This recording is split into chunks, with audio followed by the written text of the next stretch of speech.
Hey, everybody, welcome to the show. It is Hump Day, and you have joined Back to the Window with Scott and Scott. I am your host, Scott Steehn, lead handicapper at winnersandwhiners.com.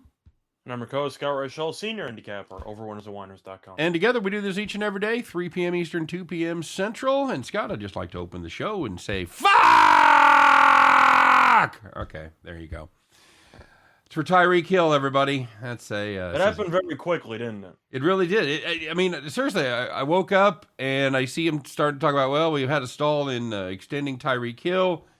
Hour and a half later, he's gone. So, yeah, it's not a good thing. Not a good thing at all. Not a good day to be a Chiefs fan. However, I do have something to cheer up Chiefs fans or Kansas City fans. If you're from Kansas City, you're depressed today. Here's a little clip from yesterday just to lighten it up for you. They're down 3-2. And there's a ball well struck. Deep left center field, and that ball is long gone. Almost hit the scoreboard. Bobby Witt Jr., everybody. That's one for the Royals fans. How far do you think that went? Like 450? Well, the fence was 379, and he jacked it over the berm. So I'd think that's really close to 450, probably in the 440, 450 range. So it's good to be here, everybody. Hope everybody had a great day yesterday. Scott, how'd your gambling day go? You do all right? Not too well. Wendell Carter Jr. killed me. I had him over 9.5 rebounds. He had 7 with about 21 minutes left in the game. And then he had 1 rebound the rest of the game. Brutal. Absolutely brutal. What just happened said, fins up, baby. We might win double digits this year. God. I hope they planned on handing the ball in the end around a lot. I don't know. Have they got a quarterback that we don't know about, Scott, down there in Miami? I think Brissett's not there anymore. No, but Tua's okay. I don't think he's amazing. We'll see how it goes with the brand new coach. Maybe they'll click.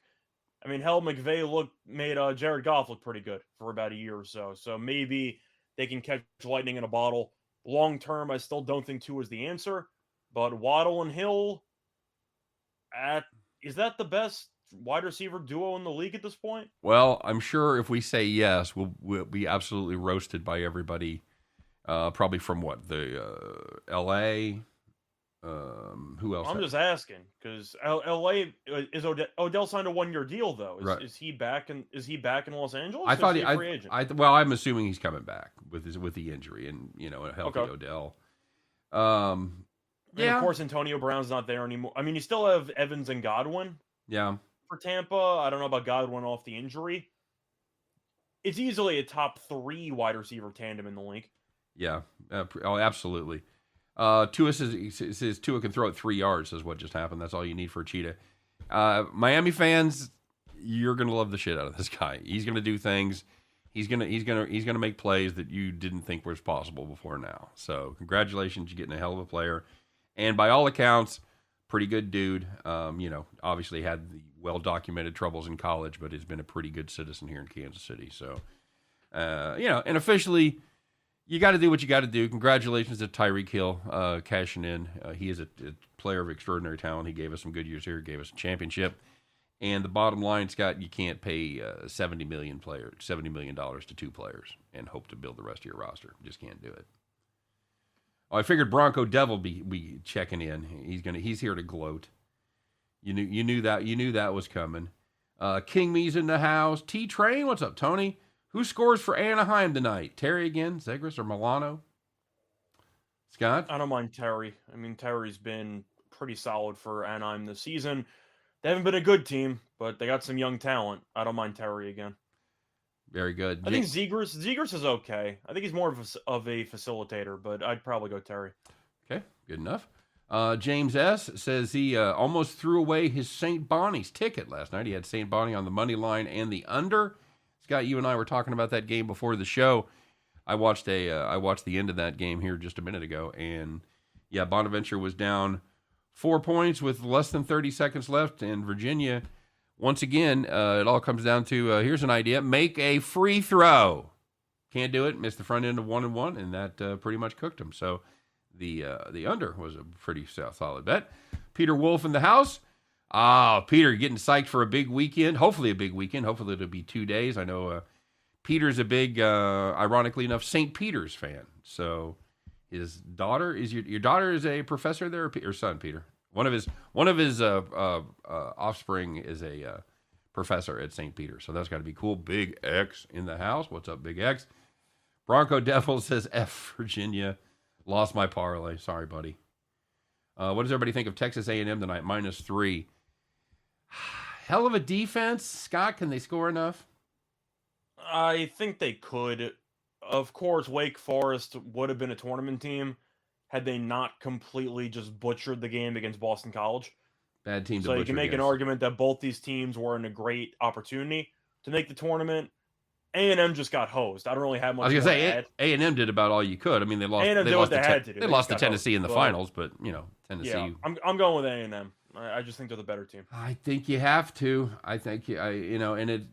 I'll tell you why. At least part of the reason for me is I've counted on Wake Forest a couple times this year, and they've absolutely let me down. Wake Forest, I don't know that you're quite fucking dead to me, but you are on life support. I like this A&M defense, man. This is a defense that hasn't given up more than 65 points in their last 5 games, all against, I think, what is better competition than what they're playing tonight. Well, with the exception of Alcorn State, but they gave up more to Alcorn State than they did to Oregon, Scott. I just like the part that involves A&M actually being at home. Yeah. They're not in the neutral site portion yet of the NIT. So you're getting A&M at home where they went 15-4 straight up in the regular season. Right. Against Wake Forest, who went 5-5 on the road. I do like A&M there in Texas. I'm with you. Peter Wolf says his oldest daughter's a professor there. That was what my first thought was. So, yep, congratulations. Good luck. J.C. Stone likes the Peacocks. That started last year when we started doing. Was it Brad Peacock? I'm trying to remember. Or was it the year before? Was there another Peacock? It was either Brad or Matt. Could have been Matt. It could have been started with Matt and continued with Brad. It was one of the Peacocks. Bronco Devil says it should be the St. Peter's Wolf. No, never. It's the Peacocks. Somebody asking about Washington State tonight. Oh man, I find that the hardest college game on the card tonight. I mean, I know there's only 3, but I hate. Well, there's 4. What's that? There's 4. Oh, you're right. I forgot UNC. The Cover Bowl. Yeah.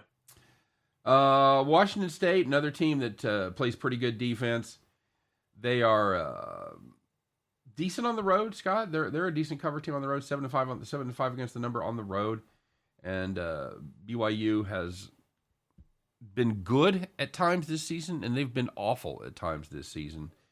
We're gonna roll with the defense. What team shows up here, buddy? I was tempted by the Cougars, but now you're looking at a situation where, well, you have the Cougars against the Cougars, right? Cougars against Cougars. That's right. That's what I'm saying. So I'll rephrase. I was interested in Washington State. Scott just said he was tempted by the Cougars, by the way. I'm sure that happens frequently, doesn't it? Well, I never leave the house, so not as often as you think. But either way, I was tempted by Washington State plus 3.5. Now it's down to 1.5. At this point, I kind of like BYU at home. Okay. It seems a little too short. I like the under. I think Washington State keeps the game close. I think it'll be pretty ugly. But BYU only laying 1.5 at home where they're 14-2 straight up on the season. I'm going to go with the Cougars. The BYU Cougars. The BYU. I'm going with the Cougars. Thanks, man. James says he got the under on that game. We both like the under on Alley Show, didn't we? Yeah. We had the under there. The only game we disagreed on was the A&M total. Yep, absolutely. Roland Mims says happy hump day. You got the Boston Celtics, a play that you kind of liked, and the Miami Heat -6.5. Scott? I know you said you kind of liked the Celtics in that spot. What about the Heat? Well, Celtics were my play of the day. The Heat one, it's tricky because Golden State lost to Orlando yesterday. Disastrous showing there. It scored 90 points against Orlando. Solid. Which is an absolute embarrassment. Solid. But Miami has so many question marks, and you said 6.5. Now they're favored by 10. Yep, now it's 9.5. Yep. I mean, Golden State punted the game. Congratulations on getting a good number. CLV, baby. Got that CLV. Well, Golden State officially announced, obviously, Curry's out indefinitely. Mm-hmm. Draymond's out for this game. Thompson's out for this game. Porter's out for this game. Yes, they're benching everybody besides Poole and Kuminga. So if you want some player props, I'm not taking Wiggins because he sucks, but I'd look for Poole or Kuminga to go over their points. As for Miami, though, Butler's questionable, Hero's questionable, Oladipo's questionable, Martin's questionable. I don't know who's playing. I guess I'm leaning Miami, but like under maybe. I don't know what the hell I want. Yeah. Do you? I don't hate the under there. This is a Warriors team that's gone under 6 of their last 7. I do like that. I wonder what the answer for Adebayo is going to be. He's one of those players that you always have to see who's going to be guarding him. So it's going to be Looney, or they're going to try, but right. We'll see what happens. But Golden State's bench squad has been okay filling in. I know they beat San Antonio earlier in the year. They hung around against Denver. So they've looked okay when everyone assumes they're going to get their ass kicked. I'm not sure if Miami's going to rest anybody after no showing against the Sixers bench, but I can't lay 10. I don't know who's going to play for Miami either. I think it could be an okie doke spot. I might let this number go and see how high it gets, and then take a little buy low spot. What just happened the last time the Heat let us down 2 days ago? I think 2 days ago they kicked my ass. I'll tell you that much. No friend at all. Somebody's asking about Wilmington. I like the team that covers a lot. I like the team that covers a lot getting points. So I guess it's Wilmington or pass. We were talking about that before the show. Wilmington 13-4 against the number as a dog, and the Middle Tennessee State Blue Raiders 16-3 is a favorite. It's really the numbers a game are just where phenomenal. You should watch out of just, I'd say, betting loyalty, because both teams, I'm sure, made a lot of people a lot of money this season. Absolutely. I'm expecting a nail biter. I've always gravitated more to Wilmington, even though they killed us in the CAA title game, where they blew that lead against Delaware. Pretty bad beat there, but still, I guess I'm leaning Wilmington because they're getting points. 4.5 does seem a little bit large. I just don't think BU was that good. So I think the lines might overreact to how Middle Tennessee State played yesterday. Yeah, I agree. It's to me and these two teams are very similar. Not just their cover numbers, but they're very similar teams. They both play decent defense, very good offenses. You know what? I've got to take the points there with you as well. Yeah. Just parlays went 4-0 and 8-2 yesterday. Doesn't surprise me. JR Black. No, it's solid picks. We tell you pretty much every day to make sure that you listen to everybody on the Max Wagers Network, and of course we always have a special affinity for our pals Jim and Chris over at Just Parlays. Number one, because they're good guys and they're friends of ours. Number two, it's unbelievable. He's fucking hitting parlays like left and right, just unreal. So, by the way, Bronco, to answer that question, if you have to watch Ooey Pooey, maybe once out of the year, just for loyalty, if you made money fading them the entire season. Of course, you can't anymore. I know last year, for example, OKC had that massive tank job where they didn't cover a point spread for about a month. I'm sure you remember that. Vaguely aware of it, yeah. Let's just say I went out of my way to watch a couple of Oklahoma City games. You have to. You have to go, are they really that bad? And you go, are you going to avoid watching any car accidents? You got to watch a couple, you know? Speaking of which, we'll be back with our racing show on Friday. Yeah. the newly minted Left Turn Mania will be back and in action on Friday after our normal show. We skipped last week because, to be honest, I was in Vegas, so I was a bit busy, but also it was a brand new race. We didn't want to take a full crapshoot. Well, yeah, and the other thing was it was college basketball all day every day over the weekend. Nobody cared about NASCAR that week and whatever. And again, NASCAR is not our number one sport. We had some fun with it during the pandemic. We did pretty well. We thought we'd bring it back. He watches it. He was excited. We've had a terrible year for starters, but we didn't want to compound that. Like Scott said, going to Atlanta, new surface, new car design, and they also had restrictor plates for the first time ever. So anybody, I don't care what kind of expert you were, if you listen to somebody talk about NASCAR and they go, I know who's going to, you had no fucking idea. None. Of course, some people I'm sure said they knew everything because they picked Byron to win and he won. But at the end of the day, it was a randomly new speedway. And if you were backing blindly just speedway drivers, I guess that counts as handicapping. But kind of like there's no research to go off of. Yep, agreed. 1777 memorabilia in the house. Ninja 13 says Middle Tennessee State Wilmington game over 136. Opened at 138.5, jumped to 140, and now it's plunged to 136. Why the drop? I'm assuming because it's a title game. They're just expecting a little bit of tightness maybe in a neutral, if I had to guess. And it could also be the situation with Josh Jefferson, too, because we talked about that yesterday. And do you know if he ended up playing, Scott? I actually don't. I just know that they were up 30 in like the middle of the second half. So if he played, he probably didn't play much, is what you're saying. Yeah, or if he did, then well, they didn't really need him because they were going to win that game by 20 anyway. Yeah, that's my only thought is that somebody's got some inside information on Josh Jefferson, who of course is the leading scorer for Middle Tennessee State. I'm trying to see if I can find anything, and I wanted to see if he played yesterday and how he did. I think I might lean under just because of the fact that Wilmington really did a great job against Northern Colorado defensively. Mm-hmm. Yeah, that was stunning. I had the over there. I loved that play. They clamped them.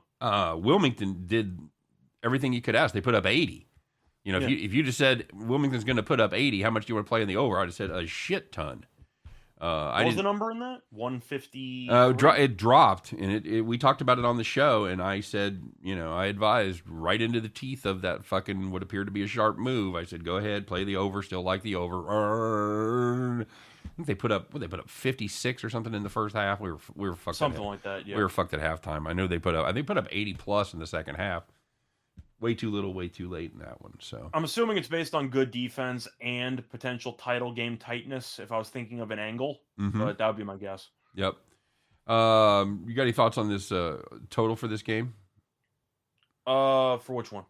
For the Middle Tennessee State game, you want to? I'm leaning under, but once again, I'm not going to actually have a play on the total. To me, you just lost 4 points of value. You're asking me what I would lean to in general. I'd lean to the under, but I'm not playing it. All right, good enough. Hey, we got all excited talking about everything else, but let's catch up on yesterday, Scott, because there was some stuff going on. By the way, please remember to subscribe, to like, all that good stuff. You know the drill. Hit the thumb, hit the subscribe button. Get over there to Max Wagers Network. Get subscribed over there. I know we've got a ton of folks that watch, so please make that just a little bit of effort there and do that for us. We would appreciate it, of course. And don't forget to get entered in the contest. It's I have the copy in front of me. I'm trying to remember the exact name of the contest because it's a really cool thing, Scott. Nope, I have it yesterday, but it's basically 15 questions, and it's going to be over the Elite Eight games starting on Saturday. Excuse me, there's going to be totals, going to be sides, and going to be some player props. Anybody gets all 15 right, 10 grand right in your pocket. If that doesn't happen, the person who gets the most right going to win $1,000. There's other prizes as well. Absolutely free to sign up. So the good news is all the notes are in the show description. So make sure the links and everything, make sure you check that out. And check out, check out our Sweet 16 guide that they're furiously finishing up right now. And the link there is there as well. Any thoughts on that, Scott? No, I feel like you kind of touched on everything. All right.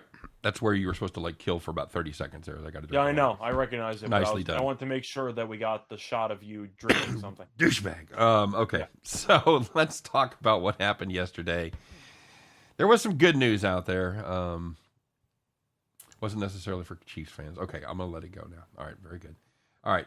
It wasn't. There was some good news, Scott. There were some winners, and there were some whiners. There were some people that, as we like to say, took it in the shorts, and there were some people that took it to the bank. Let's find out whose camp you are in as we reveal the Hump Day edition of Call the Cops.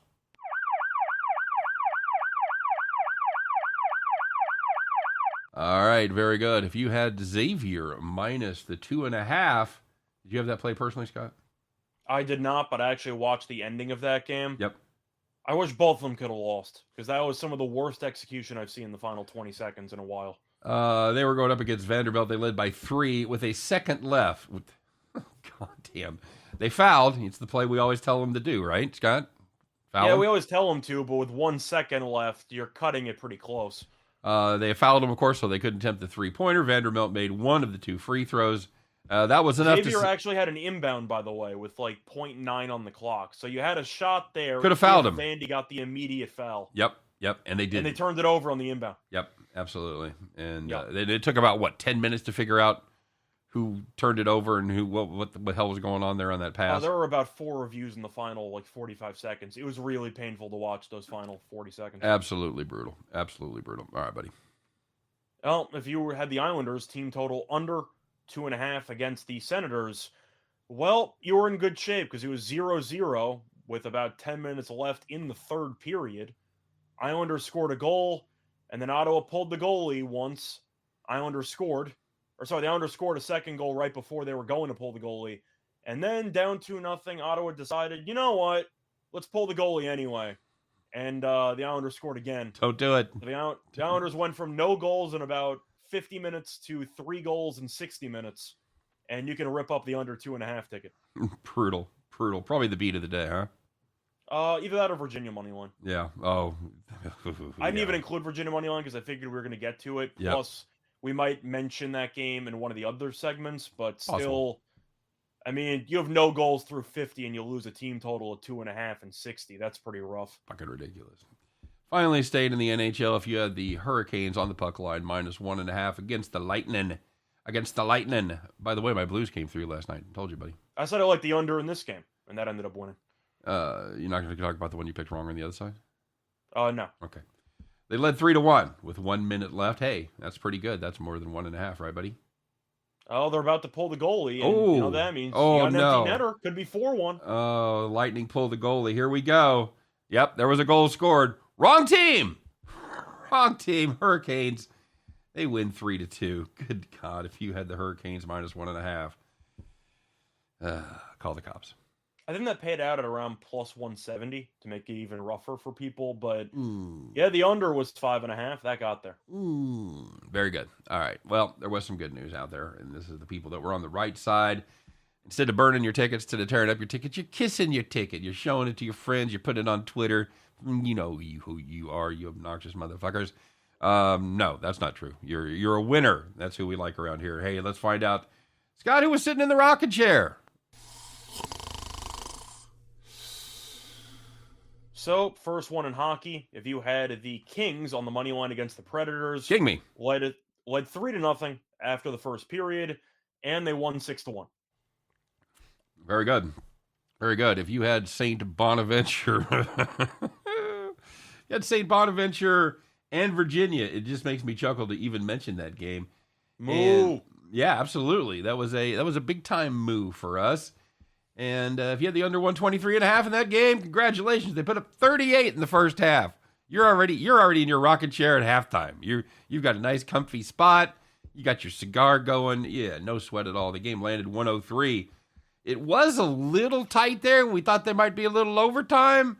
You might have survived in overtime. It still would have taken a much stronger 5 minutes than they'd played at any other point in the game to get it over from there. But, yeah, he made both free throws, and that was your ball game. Congratulations, 52-51. St. Bonaventure moving on. And if you had the under 123.5, you're counting your money today. Congratulations. And the last one, if you had cover machine UNC Wilmington, -2 against Northern Colorado, led by 13 at the half, and they won by 16. Yep. Now it's cover machine. I would like to know, I doubt if anybody's ever put this together, but are these the two most successful cover teams to ever face each other in the postseason, do you think? It could be. I'm trying to think of what the spread or what the record ATS was for USC last year. Because Drake played USC. And Drake covered the first 20 games of the season. So I'm kind of curious. Yeah, they were on fire. And then Drake this year was the exact opposite, as they couldn't get out of the barn at all. That's expected though. You overachieve 1 year, Sure. The markets overadjust, and then you go back down. Absolutely. Scott, we haven't done one of these in a while. Let's do it. Let's get out our bottle of Jack Daniels, pass it around, make sure the odds makers get an extra big swig, because I pretty much I think they were drunk yesterday, buddy.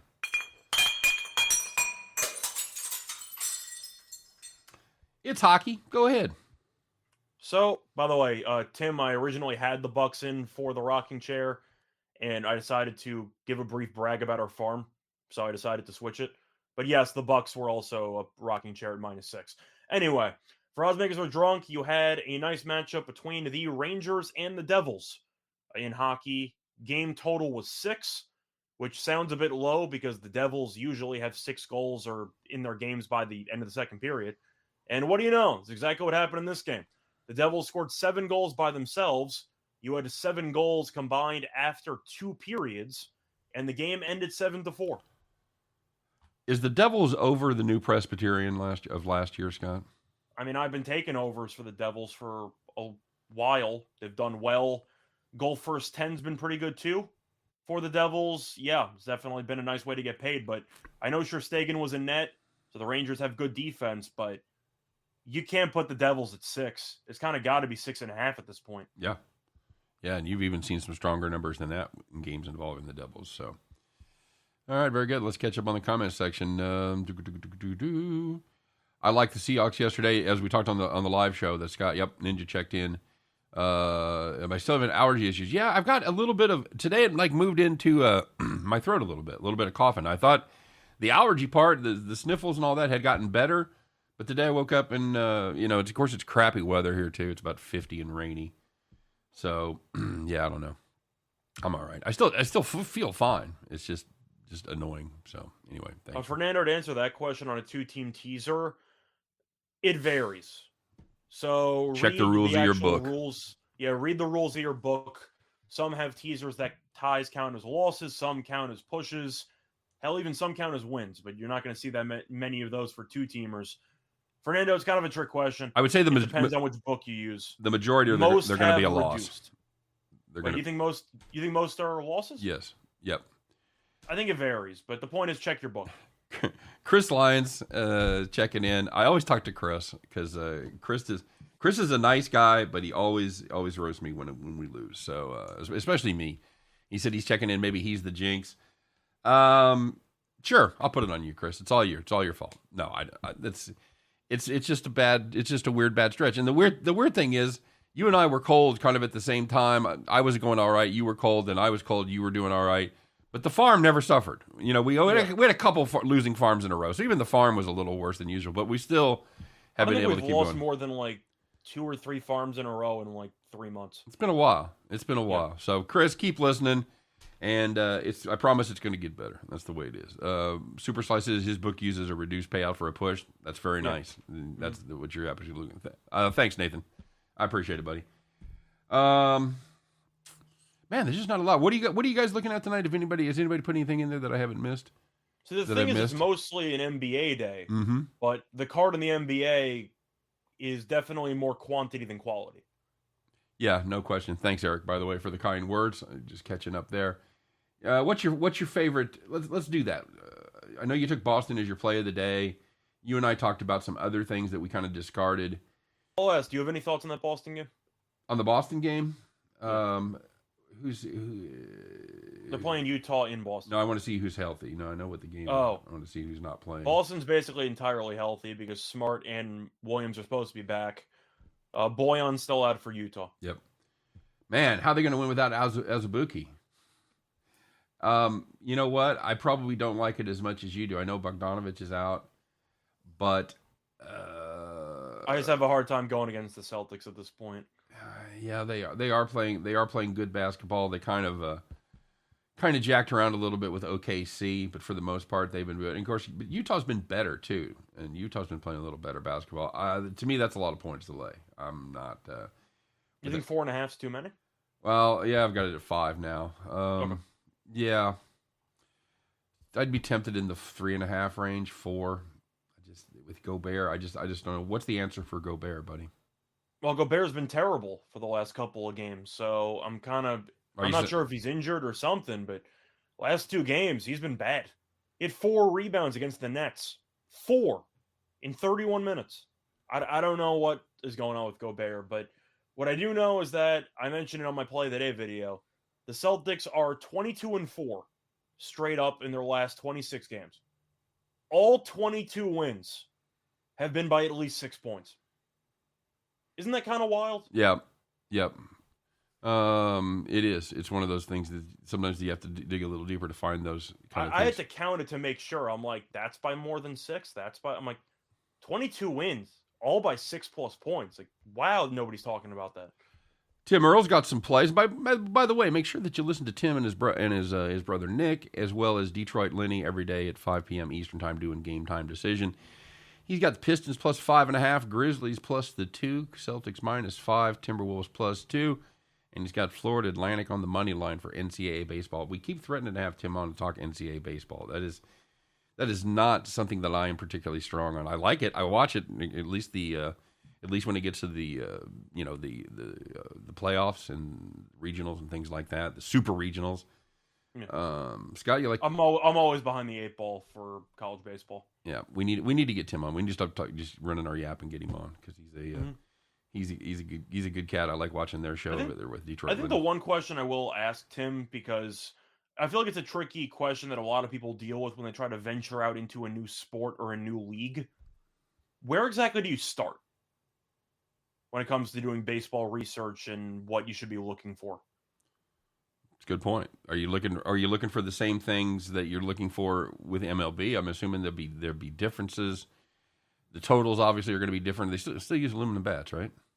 Yeah, they still use metal bats, but I really am curious where you're supposed to start and everything, because of course baseball, you inherently know most of the players in the actual league.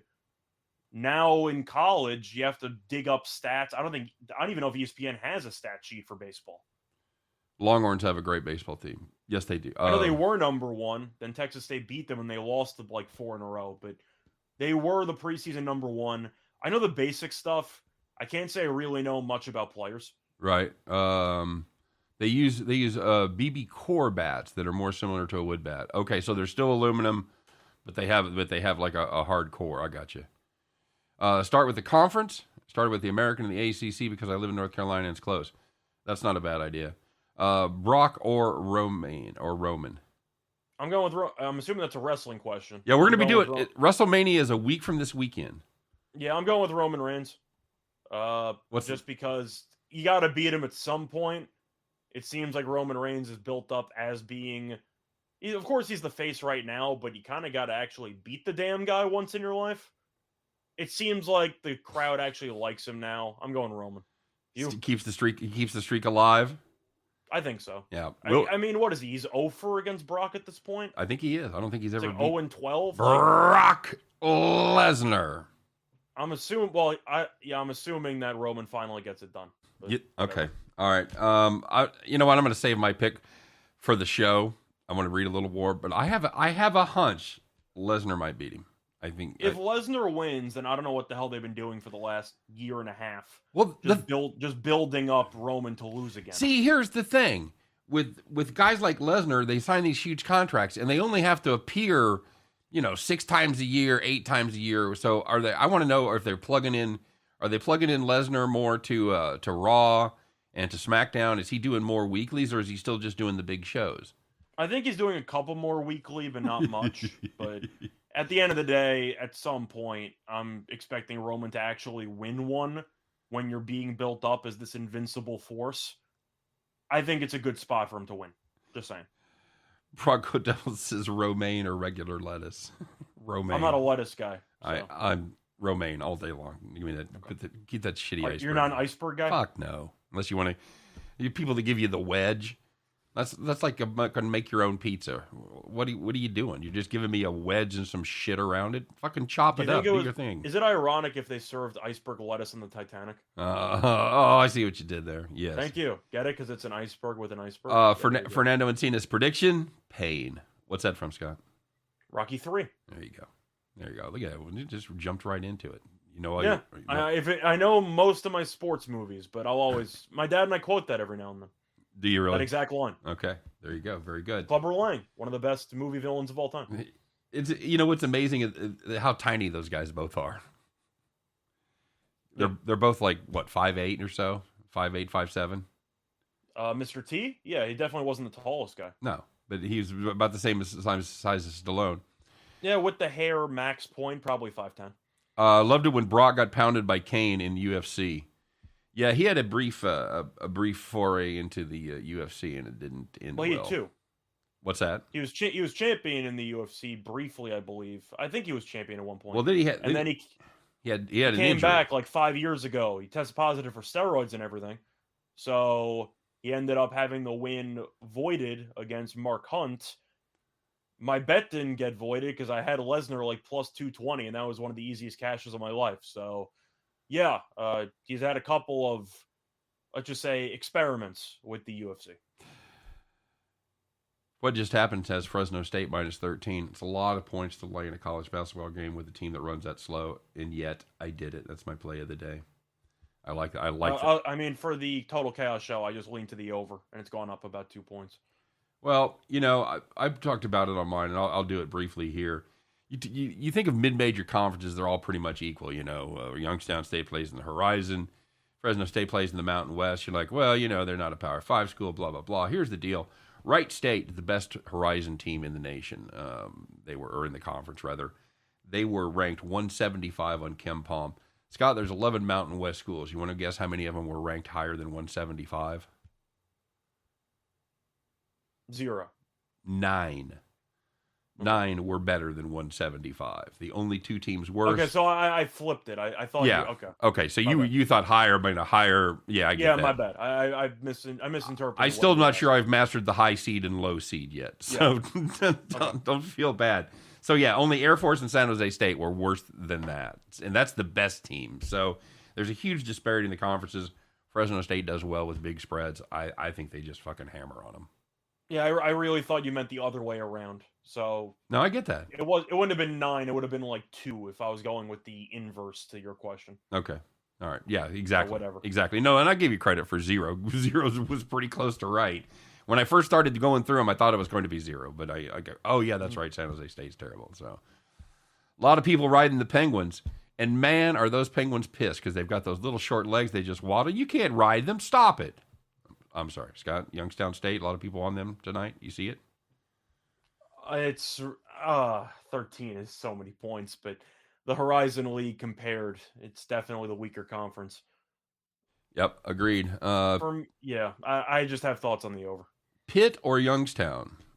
What? What are we asking? Oh, Penguins.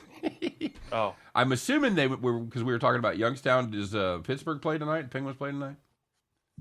Let me check. We'll do both Penguins. We don't care. We got that they kind play of Buffalo. They play Buffalo. There you go. So, give me the Penguins. I was gonna say Pittsburgh by murder. I mean, they kill all the weaker teams all the time. Give me Pittsburgh puck line, and give me Fresno State over those Penguins. That's my play. Buffalo has been pretty good lately, but Pittsburgh has as well. Totals at 6. I'm trying to think what I actually like here because both teams defensively have actually been pretty good for the last week and change, which sounds crazy because Buffalo's defensively has been such a mess the entire season. Yep. But recently, they gave up no goals against Calgary, which is extremely impressive. Gave up 2 goals against Vancouver, 2 goals against Toronto, 1 goal against Vegas. Defensively, they've been okay. I might actually lean to the under. Yeah, I don't hate that because I wonder who's going to score. So, and Pittsburgh still pretty good goaltending. Fresno State threw up 28 3-pointers in the last game. They're going to play faster than normal. You and I talked about that on Alley's show. We both like the over there. And so does the rest of America, Scott. We are line movers because we had it at 130. It's now 133. Timmerl says Buffalo for the cup. Okay, buddy. God bless you. Red Solo Cups. But the we both liked the over in that game, even though Fresno State was involved. So that's part of my theory behind picking that spread, that I think it's going to be a little higher number than we're used to seeing out of Fresno State games. So yeah, I do want to ask you though, since of course we're saving a play in the NBA for later, but I don't really have many other thoughts on the NBA. To be honest, I did 2 podcasts on the NBA today, and I wasn't a big fan of the card, but we still went through every game. I am going to ask you though about how we started the show, because you started off with a brief, I'd say, noise about the trade that took place, and I am curious from a futures perspective. Yep.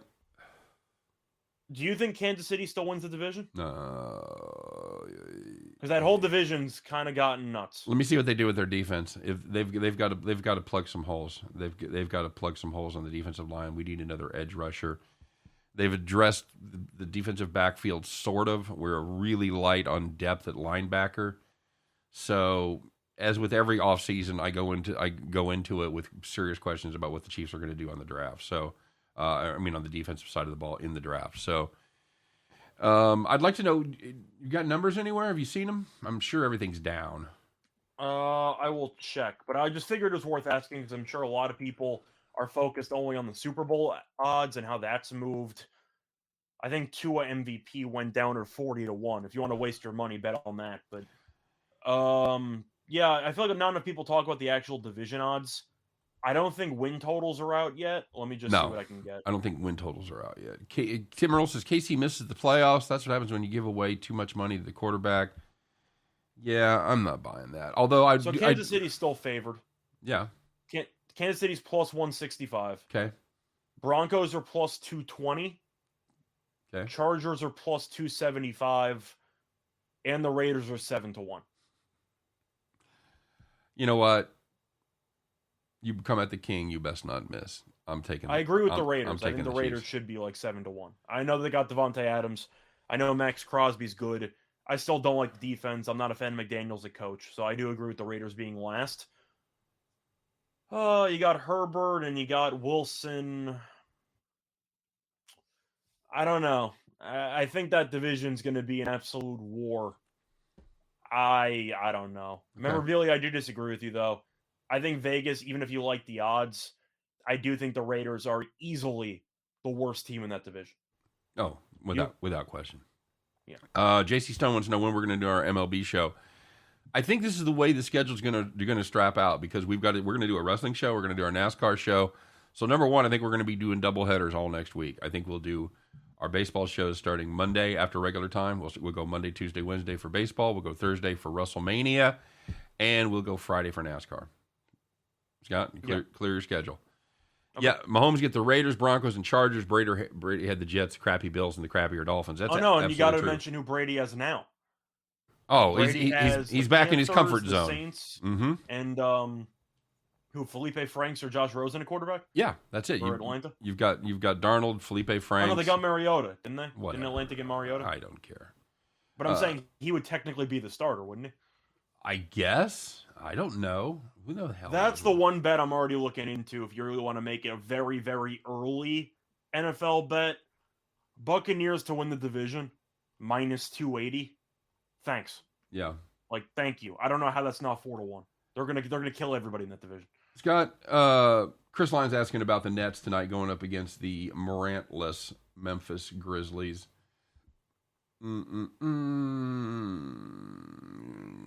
Yeah, I got to go Brooklyn there. Laying a point and a half. We got Kyrie. I mean, the Grizzlies would be a playoff team without Morant, just based on record, because they've been so good without him. Right. But Durant and Kyrie together just have so much scoring power. And the Grizzlies defensively are actually better without Morant. Offensively, they're worse. Not a surprise. I know they got Dylan Brooks back. They have Jaren Jackson, who's been good this season. But the Nets just have two unguardable guys. I'm going to go with the Nets because either of them can go for 40.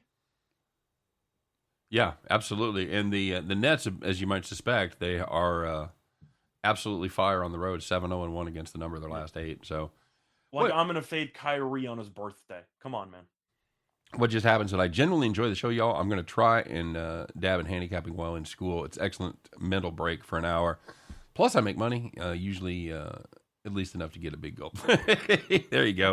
I'm going to ask you, though. Yeah, Tim. What's your big gulp drink of choice? Were you a one-drink guy, or did you mix?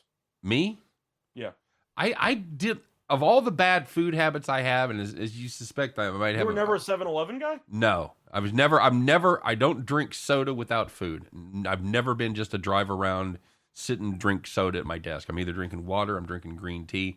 I do like a frosty beverage, soda with dinner. Coke, Mountain Dew is my favorite. I'm a Dew guy. I might have cheated back in the day. Yeah. I would fill up the big gulp with Slurpee and then pay big gulp prices for the Slurpee. Oh man, look Pretty at you. degenerate, but I did it. Stealing. A&M minus 2.5. Yeah, we are reluctantly. It's basically about the defense. Tim Earl points out the Grizzlies are 14-2 without Ja. Yeah, we talked about that. And their record against the number is very good as well. I just like this Nets. If it was against anybody else, I'd be tempted. But this Nets team on the road, I think that's a machine right there, bud. Yeah, James, I kind of quit soda, mostly for college, because the water was free and the soda was actually expensive. So I just did it for saving money. But yeah, for the most part, the only drink I'll have now soda related is probably ginger ale. A little bit, like not much. All right, very good. Yeah, I've limited myself to one sugar soda per week and one diet soda per week. Everything else. I do acknowledge though that Mountain Dew is delicious. It's the best. It's the best. Mountain Dew with a shot of Jack Daniels. I'm a purist when it comes to my bourbon. I don't like mixing it with anything, and I really don't like mixing it with anything sweet. I'm just not. My son drinks Jack and Coke. No, just fucking no.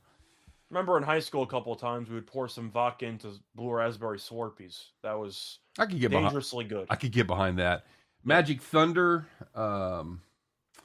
Somebody asking about that, and we might have a play on that here in just a moment. So unless you want to get into it right now, you ready? I don't know what other games you. It's about that time. I think Arizona green tea. Big fan, Tim. I agree. I still think the best tea on the market is. I'm a sucker for the Arnold Palmer, man. I can't do it. I good stuff. I despise sweet. I despise sweet tea.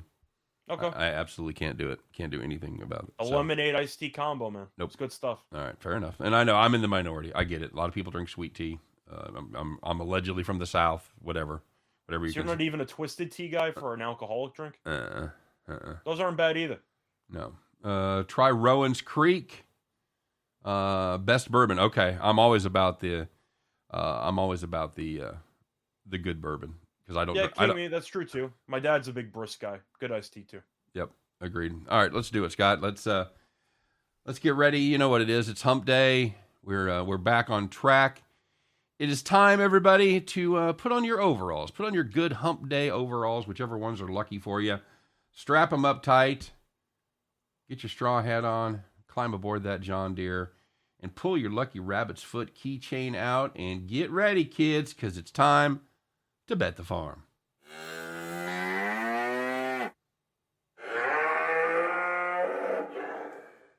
All right, Scott, we did have a bet the farm play yesterday. How'd we do? We had the under in the Virginia St. Bonaventure game, and we ended up winning. Cue the banjos!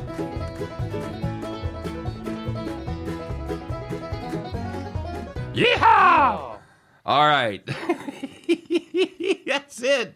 It's the Straw Hats, the much rumored, the much talked about, the much threatened John Deere Straw Hats are in place. We've also reached out to John Deere about sponsoring that segment, so we'll see how that goes. But in the meantime, hey, back to business. We've got a Bet the Farm play, and somebody talked about it. It is from the Orlando Magic and the Oklahoma City Thunder. We're going to play the under, guys. The under 221.5, and that is available at -110 at BetMGM. Of course, don't forget to stop by. Check out the deal with BetMGM. Still, your initial bet is absolutely risk-free, up to $1,000. Check out all the details in the show notes description. And, of course, still have the NBA situation where if you bet $10 on any NBA game, somebody makes a three-pointer, $200 in your account. So make sure you check that out. But for this one, we're going to play the Magic Thunder under 221.5. Why would we do such a thing? Well, each of Orlando's last two games have had less than 185 points. Speaking of less than 185 points, these two games played back on March 20th. That doesn't seem like that long ago, Scott. Landed 175, buddy. 175. Oklahoma City, they are what you call not good on the offensive side of the ball. They rank 30th. And the only team that can make fun of them, Orlando, because they rank 29th. If you're scoring at home, that's last and second to the last. And finally, excuse me, guys, didn't even have time to grab the cough button. All right, finally, you talk about the status. We always want to look and see who's playing, who's hurt, who's going to go, and who ain't. We have two very important guys. Wendell Carter may not play for Orlando. He came back after an injury last night. He was kind of banged up again. I doubt he goes. On the other hand, Gilgeous Alexander, he's also questionable for this one, but he looks like he is in a position to go. He played the last game. He's still a little banged up, but we think he's probably going to go. But if those two guys miss or are not 100%, it even adds more fuel to this under fire. So that's going to be our Bet the Farm play, it is going to be, once again, the Orlando Magic and the Oklahoma City Thunder under 221.5. Scott, thoughts?